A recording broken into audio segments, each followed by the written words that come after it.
Hey, everybody. Real Talk Real Estate here. This is the David Greene Show. We've had quite a bit of motion going on today with Jerome Powell, the head of the Fed, and our fearless president, the Don. A lot of immature back and forth name calling and pressures that are being put on. And this is maybe the most entertaining time I've ever seen in politics. So we're going to be covering it, talking about if we are getting closer to getting rate cuts, if we're going to be getting a new head of the Fed, and if there's any hope to save real estate, because it looks like we are heading for a nasty cliff, both in the real estate market and the economic market. This would be a worst case scenario. I've never been as concerned about our economy as I am right now. For years, I told everybody if I saw something bad coming, I would tell you. I just didn't see anything bad coming before, and we didn't really have any bad. Now I'm sounding the alarm, and I'm going live a lot just to share what's going on, not to scare you, but so that you can be prepared and maintain myself as a man of my word. So we got a couple of videos that we're going to be talking about. If you would like free info and news updates every week sent directly to your phone, check the link on the bottom of the screen here. You can sign up to my free newsletter, get updates there. Also, make sure you subscribe to the channel to get notified when I go live so you can hear these. I'm going to see in the future if I can make less videos and make them shorter, so you don't have to commit to a full hour-long video. You can watch maybe a 20-minute video, and I'll put maybe 2 or 3 of them out in a day. I know I tend to like the shorter videos, so I'm going to see if I can change that on the lives. But without wasting any more time talking about stuff, let's get into the first video. Well, stay with us because we're going to stay in the United States, where President Donald Trump has called for Federal Reserve Chair Jerome Powell to resign immediately, accusing him of misleading Congress about costly renovations at the Fed's headquarters. Speaking at a cabinet meeting, Trump criticized Powell. Let's listen into those comments. Jerome Powell, who you've been pressuring to lower interest rates, he's facing accusations of lying to Congress, which is a potential crime about the Well, then he should resign immediately. We should get somebody in there that's going to lower interest. I'm sorry. This is funny. This is funny to me. And that's because I'm reading between the lines here. Trump is just so desperate to get this guy to lower rates. And maybe I shouldn't be laughing about it. It might be that Trump sees what I'm seeing and that we are heading for a massive economic calamity if we don't, in the real estate market specifically. We may still have one even if we do lower rates in the consumer price index. But it's like the minute that they said anything that Powell might have done wrong, we haven't even heard much of what it is. It was like, he's accused of lying to Congress about how much a renovation cost. In the grand scheme of things to lie about, just that little information we have so far, this does not seem that terrible. And Trump just jumps in immediately. Well, then he should resign. We should have him out of there. We should have a new person in. What do you say? Why don't you go tell him that he needs to resign if he's going to lie? Do you want congressional Why don't you call for his resignation? Do you want congressional Republicans to investigate? It's okay with me. I think he's terrible. I think, look, we're paying, I call him too late. T-O-O, too late. Like Too Tall Jones for the Dallas Cowboys, right? Too late. He's always late. But he wasn't late with Biden before the election. He was cutting him like crazy. It didn't help too much, did it? But he was cutting him like crazy before the election with Kamala. And Biden, he was trying to get them in, I guess. I don't know. He was recommending. Well, Trump has long been dissatisfied with the Fed's decision to keep interest rates steady. I gotta, is this not the best picture? Look at that. Just that face looking at the back of Jerome Powell's head. You can feel it. You can just feel the laser beams coming right out of there. Oh, I love it. Its decision to keep interest rates steady, and has hinted at appointing someone who would lower borrowing costs if he returned to office. Powell, however, has denied the accusations regarding the renovations. Well, Ambassador Goel, thank you for staying with us. It's public knowledge that Trump has been looking at a potential successor here. This a further public show of disdain for the Federal Reserve leader. What's your opinion on this situation? Trump has his own notions about monetary policies in tune with what he thinks his economic policy should be achieving. the tariffs that he has been actually going on and off about has created so much of volatility in the American financial markets and even international financial markets that Powell has had to play a very, very safe kind of a game in the whole process. And I don't think he is out to really lower the interest rates at the moment, which has rubbed Trump the wrong way. Trump has been wanting him to lower the interest rates, so more liquidity in the market, more taxation. This guy's just using every single big word he possibly knows related to finance, and I'm not sure if he's connecting them in a way that makes any kind of coherent sense. It might just be one of those things that if you just use a lot of fancy big words related to finance, that you'll make people sound like you're smart. Maybe he'll land the plane here. Let's give him a chance. Unfortunately, he's not able to do anything till Powell's term gets over really in 2026. So he will have to live with it. But this argumentation will again continue. He will try and get rid of Powell as soon as he can. But let us see. I don't think that kind of a situation will arise, and Powell will be a good control over Trump's monetary aspirations, so to say. Yes, Ambassador Goel, if you stay with us again. Yeah, I don't think that the anchor has any idea what was just said there either. That plane was definitely not landed. But very interesting stuff here that they're trying to figure out some way. When I started the day today, it sounded like Powell was resigning. That was the news that hit, is he's resigning. He's out. He got caught lying to Congress, and so he's leaving. And it looks like that's not the case. That is maybe a little more of a nothing burger than was originally reported. The Council of Economic Advisors released a new report saying that imported goods have actually decreased in price from December. I know, it's better. to March. Well, my question is, With the tariffs. The Fed chairman keeps saying that tariffs are going to cause price increases. Are the prices just not passed through? Okay, so he's saying that Jerome Powell is claiming that because Trump put tariffs on other countries, that's going to lead to price increases.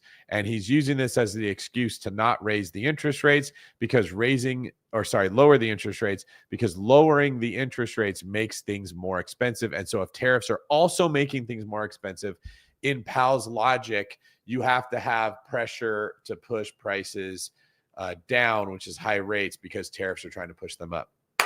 Here's why this logic is not as sound as it might sound. Didn't mean to double sound there, a little bit of a pun.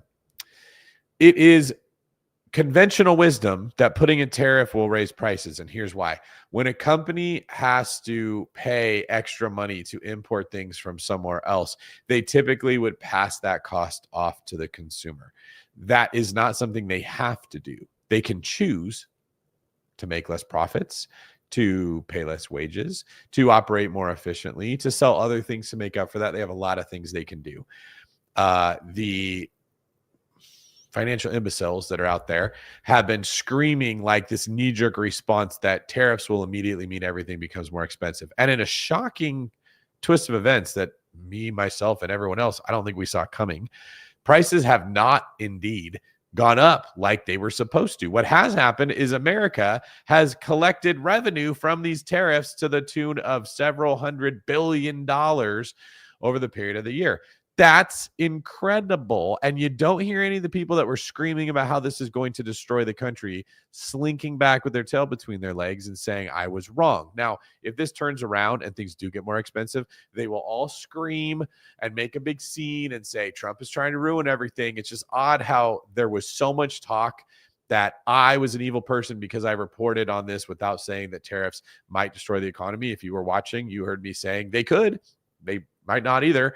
It might actually be something that's good, and this might lead to lower income taxes that Americans have to pay because instead we're collecting revenue from tariffs. And if we can get this thing turned around where we produce a lot of stuff that we sell to other people and there's tariff income that's coming in, even though prices aren't coming down, you get to keep more of your money. That's probably a better path to get us out of this financial situation that we're in than just screaming about having to get inflation lower, which is almost impossible. Prices don't come down when they go back up.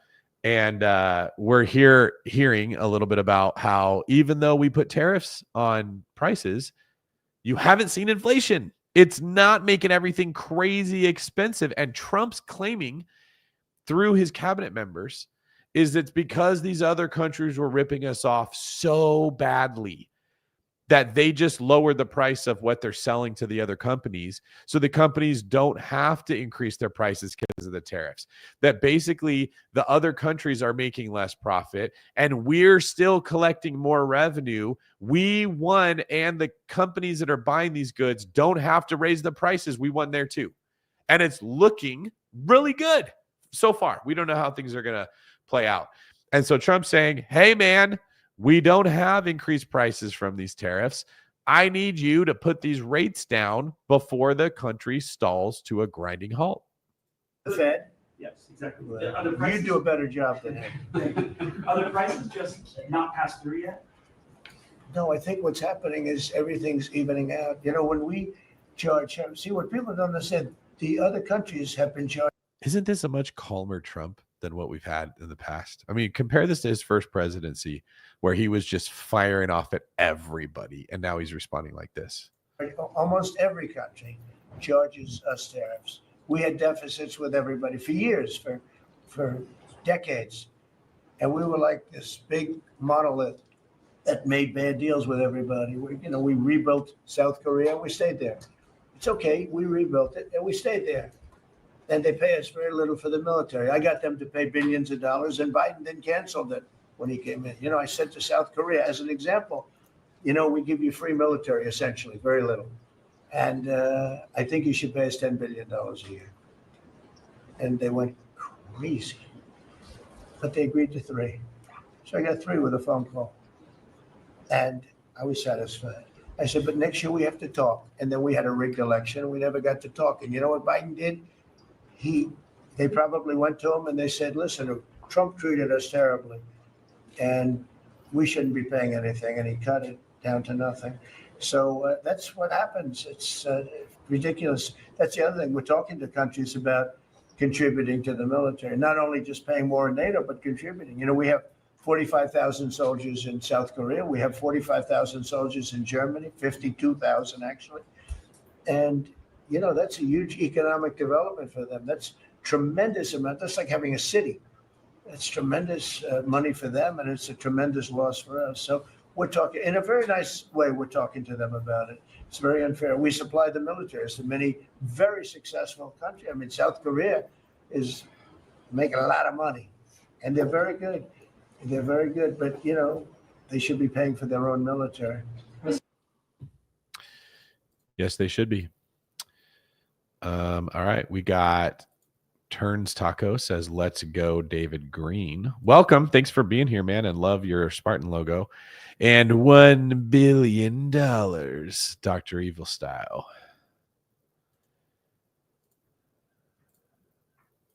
Let's get into the tariff talk. These are going to be all the countries that have not negotiated with us and come up with a deal for the tariffs. So it's letters day. So we have 7 new letters today from President Trump to a variety of trading partners. He's promising more either later this afternoon or coming tomorrow morning. A big one that he said this afternoon. How thick is this man's hair? Look at that thing. This guy showed up looking like somebody gave a buzz cut to Sonic the Hedgehog. Afternoon was going to drop soon is Brazil. So that's a major trading partner. But what we have so far are threats of 20 to 30% tariffs on a range of countries from Algeria to Moldova that would take effect on August 1st. And this is on top of 14 letters on Monday. So we're up to 21 letters total. The biggest nation so far today is the Philippines. That's Trump threatened a 20% rate there. And that's about the 30th biggest trading partner for the US. So these are kind of lower level trading partners at this point. The bottom line for markets is that investors seem to be looking through a lot of these, and largely because of the fact that nothing's changing this week. This is again an August 1st deadline, and there's growing skepticism here in Washington, and I would imagine on Wall Street as well, that what we're going to see on August 1st is actually going to be the rates dictated here. There's going to be a lot of talk to come between now and then. Here's a question, Ben. As Trump fires off these letters, do we know how our trading partners are receiving these letters, my friend? What's the reaction? What's the response? I mean, I know, all right, there goes the letter. On the other side, does the trading partner think, all right, is this encouraging dialogue? Is it encouraging negotiation? That is the sort of the public response, as I would put it. There's a lot of response to this is let's keep talking. We're going to keep talking. There's a kind of always a new trade team coming through Washington. In recent weeks, there's no sense of that letting up in the coming weeks between now and August 1st. I'd say privately and even semi-publicly, there is a growing exasperation amongst our trading partners here about exactly what more can be negotiated here. There's some countries in particular that have talked a lot to President Trump. Some were even here at this past weekend. I'm thinking of Japan and South Korea in particular, but then got hit with big rates. I was talking to one of Biden's former top trade officials, and her note was, what else can these countries give? These are countries that negotiated trade deals in recent years. They have low tariffs already. They have low barriers already. Yet the first thing Trump did Monday morning was offer them a 25% rate. So there's going to be a lot more talking for certain. Okay, I hear this all the time. It's this: tariffs are bad. There should be no tariffs. Trump should not be putting tariffs, which is not wrong, except it's not including the fact that these other countries have tariffs on us. So if a country feels like they have nothing that they can do, they can't make these allowances like we're asking for, okay, drop the tariffs that you're putting on America, and we'll call it even. But they probably can't do that either, because that's where most of their income comes from.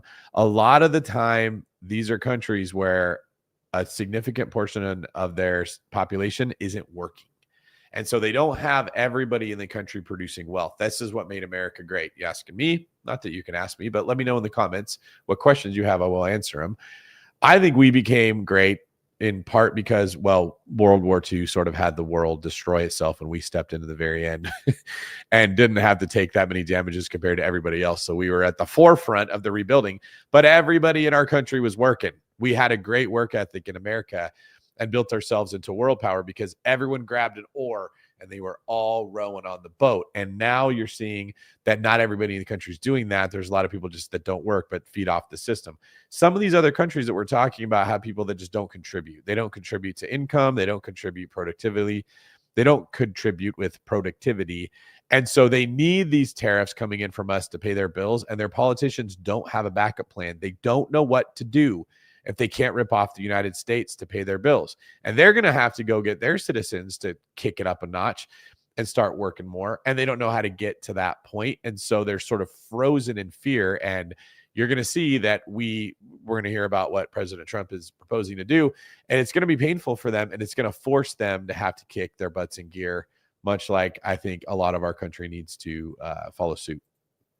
Certain, but I do think there's kind of growing exasperation. One last note on that I think will kind of increase this exasperation side here is a comment Trump made this afternoon. He was asked about his formula for these new rates. These rates closely track what he announced in April that was based on trade deficits, and his quote was, it was a formula, quote, based on common sense, deficits, based on how we've been treated over the years, and based on raw numbers. So the deficits piece is clearly the most important part of this. That's what the April rates were 100% based on. But I think it's going to be hard for these countries to figure out how they negotiate against what Trump considers to be common sense. Amy, I want to get you in here as well. So as Ben noted there, so Trump's firing off these letters, Amy.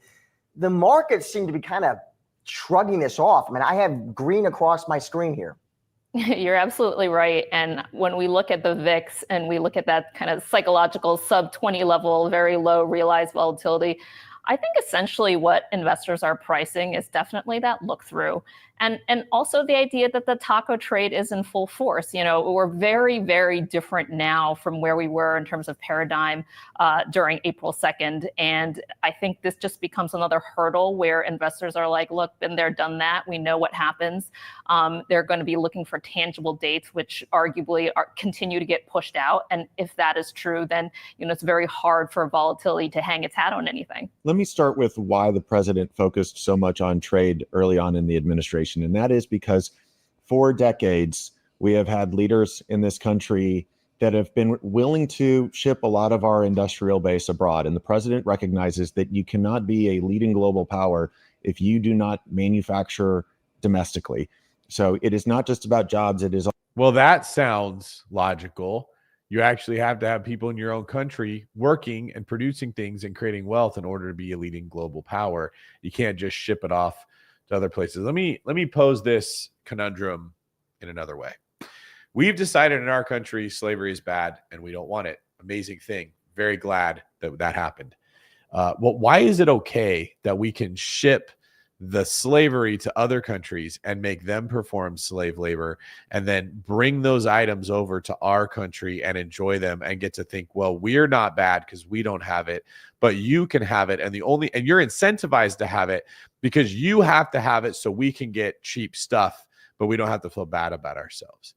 There is a lot of cognitive dissonance that goes on for people that would condemn slavery in America, but are perfectly fine to have other countries with similar horrifying working conditions so that we can get cheap stuff as long as we don't have to see how that sausage gets made. Also, which is important because manufacturing jobs are an incredibly important source of wealth creation and economic mobility for American workers. But also from a national security standpoint, we have to be able to make things here. And so that if there were any kind of geopolitical problem, we have industrial capacity to fill our needs. And so the president committed that we were going to finally address the trade imbalances that, as the secretary has said, have become the largest he has ever seen, to the point that if we do not get them fixed, it is the global economy was on an unsustainable path. So that has been the objective all along.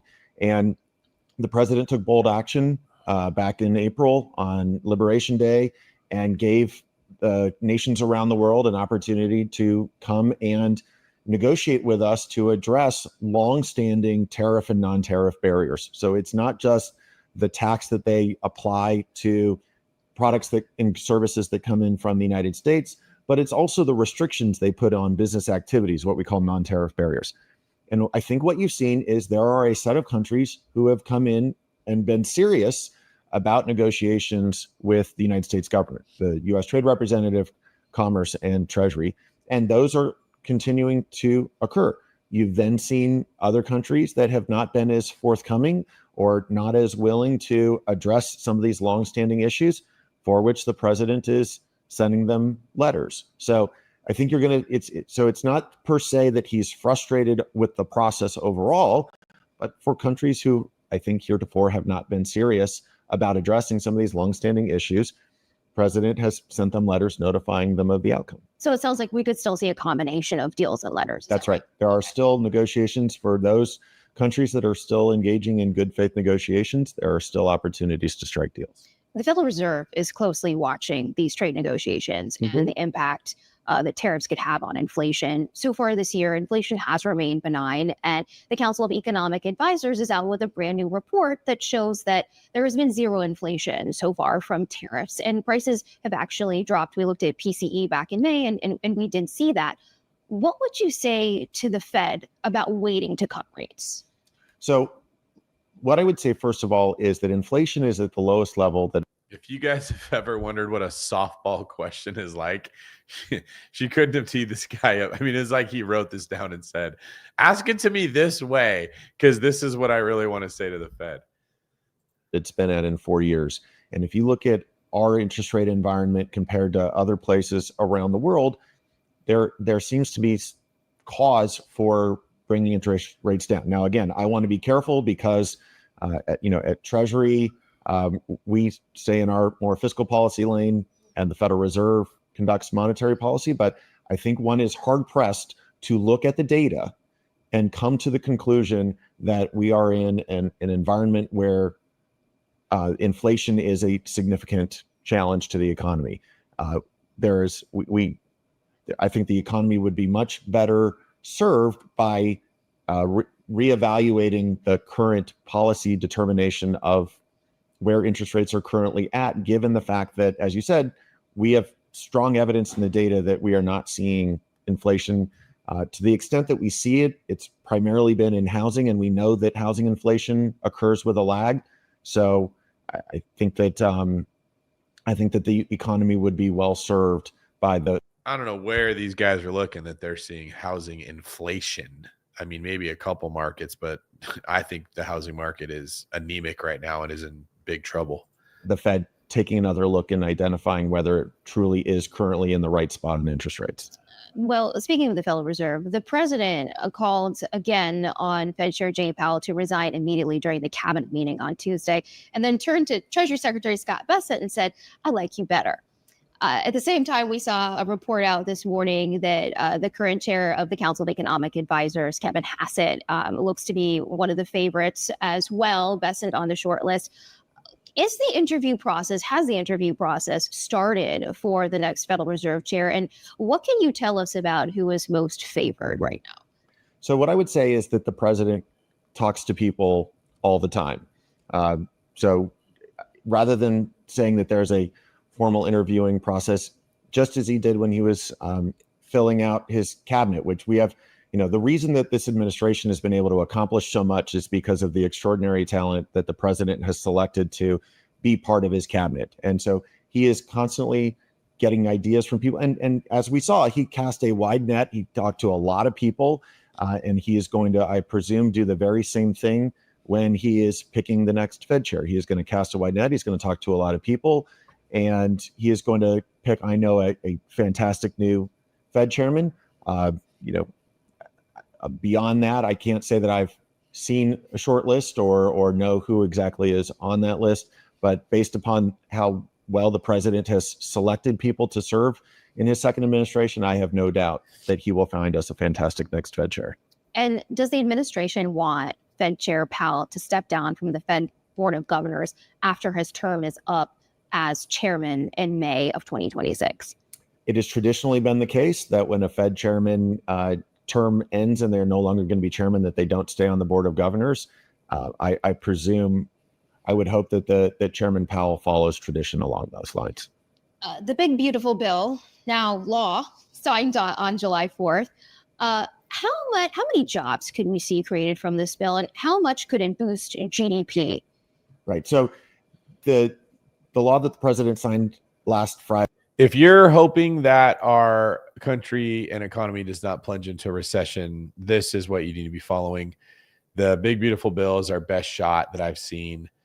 I'm not saying that it's perfect, so please don't get triggered and start yelling, but we are not going to be able to lower the prices from where they were. We're just trying to stop inflation from growing. So that's defense, if you want to think about it that way. But we do have a shot to increase our offense. We can start producing things here, making our own stuff, not needing to import it from other countries and paying tariffs on it, bringing jobs back here and getting money changing hands in America. This is our best shot to not be slumped into poverty. Friday is the core of the economic program for the administration.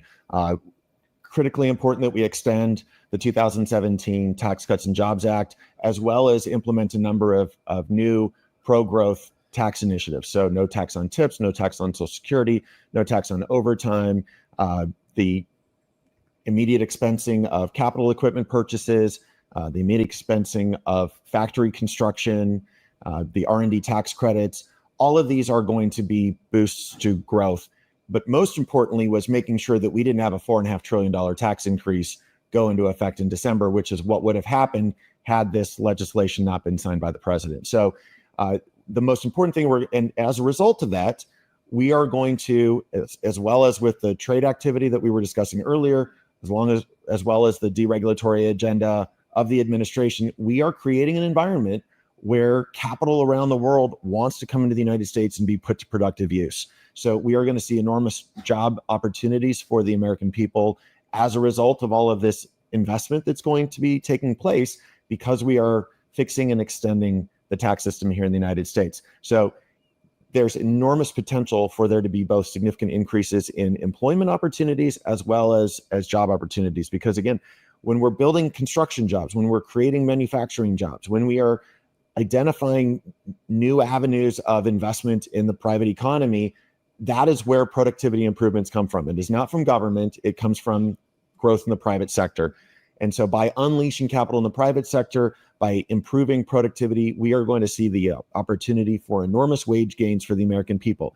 This is not just theoretical. We saw it in the first term, right? If you go back to the results following enactment of the 2017 Tax Cuts and Jobs Act, You saw the lowest unemployment rate in 50 years. You saw wage gains for line and production workers exceeding those for supervisory workers. You saw the lowest poverty rates on record across all demographies.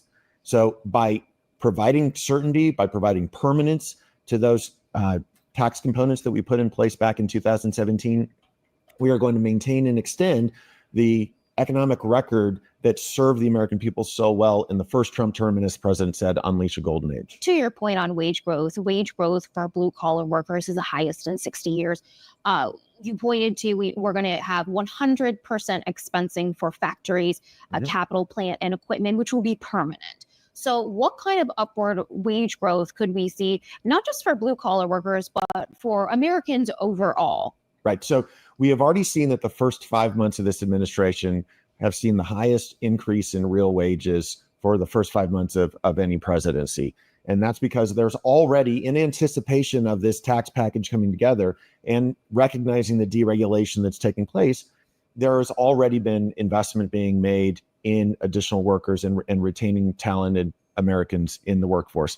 And so we are anticipating that we're going to continue that stretch of strong real wage growth. And so what I mean by that is wage increases well in excess of inflation. So as much as the Biden administration liked to talk about how much wages went up during their term, it's because inflation was so high and inflation overwhelmed the wage gain increases. So what we want to do is we want to make sure that every year, every month when people are getting paid, that their money is going farther than it did earlier. You know, we want to see that their purchasing power improves because inflation is low and wage growth is high. And those are exactly the conditions that are going to be. That is such a good point. We make the mistake of focusing on prices of stuff as opposed to focusing on purchasing power. So if wages don't go up and prices come down, that's like getting a raise. If wages do go up and prices go up more, that's like getting a pay cut. But we usually don't see it from that lens. Created by full implementation of the president's economic agenda. And really quick, Mr. Deputy Secretary, before I let you go, there were concerns within the Republican Party about driving up the deficit with this bill. I know that the administration has sent a rescissions package to the tune of $10 billion past the House, on the floor in the Senate next week. Can we see more spending cutting plans being sent from the administration? Absolutely. So as a result of the work that we are doing to identify waste and abuse in the federal government, the One Big Beautiful Bill had $1.6 trillion in mandatory spending reductions. Now, you may know that when on the discretionary spending side, it's a different process. We can't do that through reconciliation, so we do it through a rescissions package. That first package sent up from the administration is awaiting Senate action. Provided that the Senate goes forward with that, there are more rescission packages that can potentially come, because from day one, the president has charged every cabinet department and agency to identify places where we can be more effective with taxpayer dollars. And so, for instance, by finally completing the IRS modernization, it will just cost us less money to oversee implementation of the tax code. By improving our systems, by utilizing advanced technologies similar to what the American people realize in their private financial services, we can, at a fraction of the cost, engage in implementation and collection in the tax code with fewer workers. And that means that the request for money, the amount of money that it's going to cost us to operate the IRS, will go down. But the IRS is just one of many agencies where the president's efforts and the team that he has created have identified spending cuts. And so the way that we enact those is we go back to Congress with a rescissions package. There are more where the current rescissions package come from. Good stuff right there. That was more information than we typically get. Jason Bowling says, even if the Fed cuts rates, that doesn't mean it's going to change mortgage rates. Right now, the United States debt is not looking like as safe of an investment as it used to. And so if investors feel that way, they're going to demand higher yields, and therefore interest rates won't fall regardless of how much the Fed cuts rates. It could even create a situation where the Fed cuts rates, but mortgage rates continue to go up. That is possible. I don't know how probable that is. And I wouldn't mind if you had a video that would explain the conditions of which that would happen, Jason. I'd like to share something like that. So if you do, reach out to me, tag me, figure out a way to get me that video. I'd like to play something that could talk about that kind of a scenario. And Turns Taco says, is it Turns Naco? Turns TS Naco? Great analogy, and they call that a close blind eye. I've been told a time or two in my life I have good analogies, so thank you.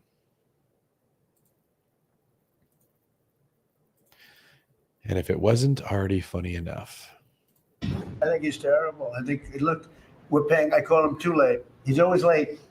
But he wasn't late with Biden before the election. He was cutting him like crazy.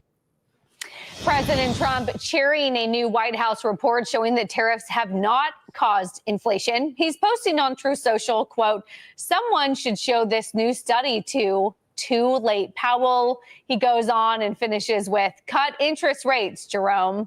Meanwhile, the Wall Street Journal reporting that the National Economic Council Director, Kevin Hassett, and former Fed Governor Kevin Warsh are competing to be the next Fed chair. They're definitely more aligned with the president's vision. Economic growth in the U.S. is poised to boom, but it's being held down by bad economic policies coming from the central bank. Bad supervision policies, bad monetary policies, and a very confusing set of standards as we've gone from last year to this year. So interest rates should be lower. The balance sheet should be smaller. I'm trying to start a bad rumor and say that I'm voting for Larry Kudlow is Fed chair. That is a rumor. You've made it very clear that you're not. We love having you here, gainfully employed as our colleague. But weigh in sort of on this big debate. I'm pretty busy at thoughts. You're pretty busy. Weigh in, your thoughts. Look, these are two brilliant people, Kevin Warsh and Kevin Hassett.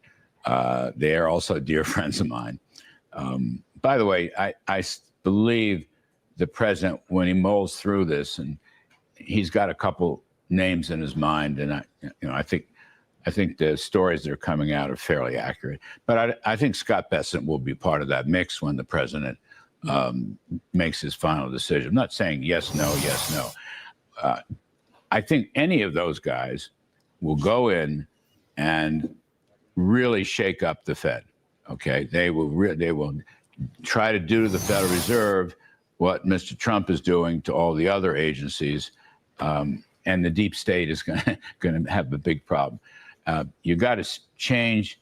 You got to change the board, the governors of the board. That's a little slow, although one seat does come open in January, that Kugler seat. Then, of course, you'll have the chairman. Who's a whatsy? Jay Powell's not going to stick around. Who's a whatsy? But you also have to shake up the composition of the regional Fed banks, okay, which have all been appointed by Democrats, okay? And this is really something, they all have to be approved by the chairman of the Fed. It's very important, and they do get to the Oval Office, all right? That has to be changed. Then you have the staff of the board, the economic staff, all of whom donate to Democrats, all of whom run these crazy left-wing models that we were talking about in the last segment. Yeah. You just got to make enormous changes. There are some good ones in there, but there are a lot of bad ones, and there are a lot of bad ones at the senior level. And look, Jay Powell, who is not a monetary guy, right? It's not his field, right? Basically is the mouthpiece for the economic staff of the Federal Reserve Board. All right. And that is not a position he should be in. And that's why he fluctuates so much. You know, it's data driven. Oh, now it's future driven. It's this, it's that. Nobody knows what he's talking about. That was a part of the criticism that Kevin Warsh made. He's in over his head. All right. Warsh, who was a governor for half a dozen years, or Hassett, who was a senior staff guy for half a dozen years, they are monetary experts. Okay. And they know who to replace, and they can hit the ground running. And the deep state inside the Federal Reserve will be changed if any of those guys come in. That's the way I look at it. This is maybe sort of a two-part question, Jackie. I think Larry's bringing up a really good point about diversity of thought. And I think in 2020, we were all like, diversity is the color of your skin or the sex or gender. But in the Fed, you need diversity of thought. You need new thinkers because the models clearly are broken. Phillips curve doesn't work anymore. We need a new model. I'm curious about how you think about that, especially your comments on the regional Fed chairs, which was interesting. I would just say that the same way Donald Trump is reshaping our budget how we bring revenue into this country, how we spend money. That applies to this idea of having new schools and streams of thought within the Federal Reserve, because we're just not doing things the way we used to. But we've been such a country, and both parties are guilty of just going along with the status quo. He's the first one to come and, really start cracking skulls and changing things for the better. I said this in the previous block, but I'll say it again. I think we're going to look back in history and just, I don't even think you can understand the magnitude of what he's doing right now until it plays out over time.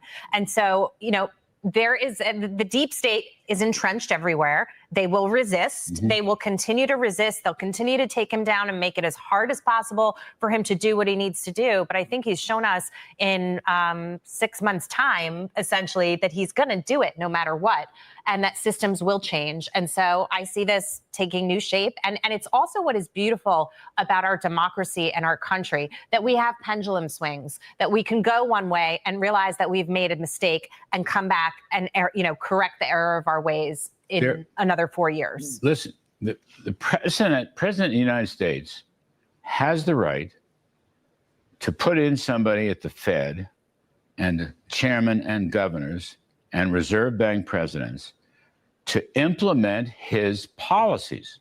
He was elected by the people. But you're not worried about independence? They were elected by nobody. The Congress has the authority to, if they ever wanted to do it, to reclaim the value of the dollar and our money. The Congress doesn't even mess with it. This myth of Fed independence. Is that just a myth? It is the a markets myth. are trying to tell us that the independence is real, that you want to keep the two separate. I basically think it's a phony argument. I mean, I'm just going to say, politicians shouldn't run the Federal Reserve. Okay, I buy that. But the argument about independence is an argument taken up by people who want the status quo. Okay. They want the status quo.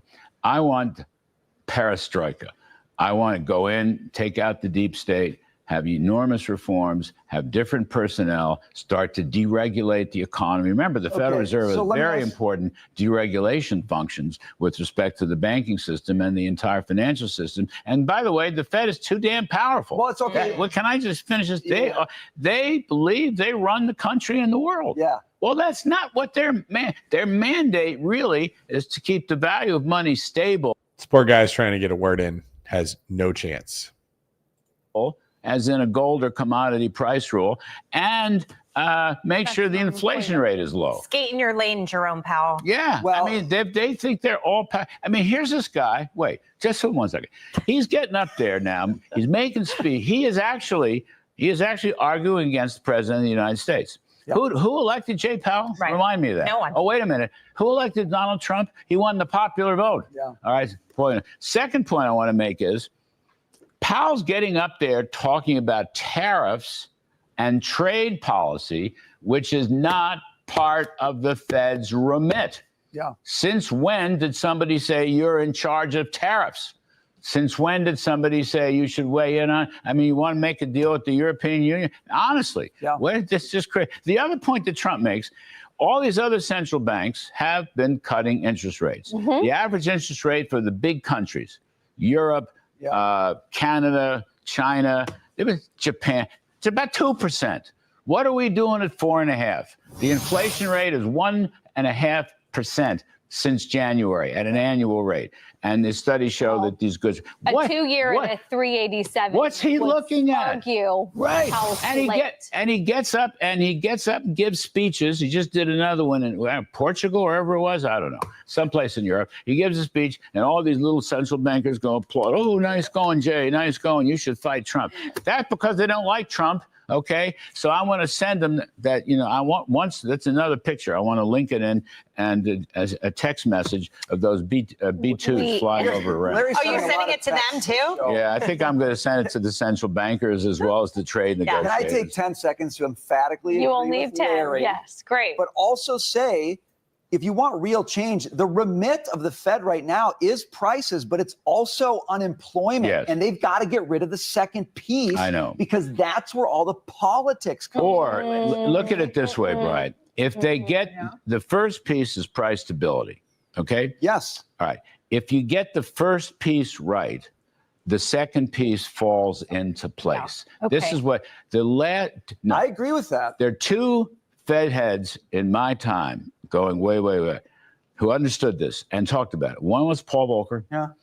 who slayed inflation. Right. Reagan let him do it, and it was painful at times. And Greenspan. The second one was Alan Greenspan. Yeah. Two brilliant Fed chairmen who understood that domestic price stability would lead to low unemployment. Mm-hmm. We're going to leave it there. Kudlow monopolizing that conversation like the G that he is. Didn't let anyone else get a word in. Okay, so it appears that the rumors are false. Powell is not resigning. There's pressure on him to resign. It can't be fun to be in his position where everybody's against him. I haven't heard anybody really supporting him right now. And Trump's already looking to put his predecessors in place. So I don't know. I'd say that the odds are a little bit higher that we're going to get a rate cut. And it's probably coming, who knows when and who knows how far. But hang in there, folks. If you're struggling with your portfolio, if you're needing a rate cut, that when you see them go down, you should be refinancing. Make sure you reach out to us at TheOneBrokerage. Actually, better than that, reach out to me directly and I'll put you in touch with somebody from TheOneBrokerage. You can send us an email if you're shy at intake@TheOneBrokerage. But if you're not shy, send me a DM or go to davidgreene24.com and use the chat feature to communicate with me directly. And I will figure out what you got going on and who the best person is to talk to. And I'll introduce you directly. And then you can have my email in case you have any questions or want to be featured on the podcast, want to ask a question for the podcast. By the way, this is a great time to let you know if you're listening to this, davidgreene24.com/ask. Please go submit some questions there for the David Greene Show, Seeing Green episodes. And if you're looking to buy, a rate cut would help you a ton. And if you're just trying to get rid of something, maybe you got a property that's a dead weight right now and you can't afford to hang on to it, but you're trying to avoid foreclosure, rate cuts will definitely help people like you too. So fingers crossed, hang in there, folks. This is a tough time, tough economy, monumental time in history where we're probably never going to live the same way again as we are right now. The way that we experience life is probably going to be drastically changing pretty soon. So hang in there. Thanks for the follow. Make sure you subscribe to the show to get notified when I go live, and leave me a comment. Let me know what your favorite part was of today's show or what you'd like to see me cover, or maybe put a video in the comments and I'll look that up and consider reacting to it. Thanks, everyone.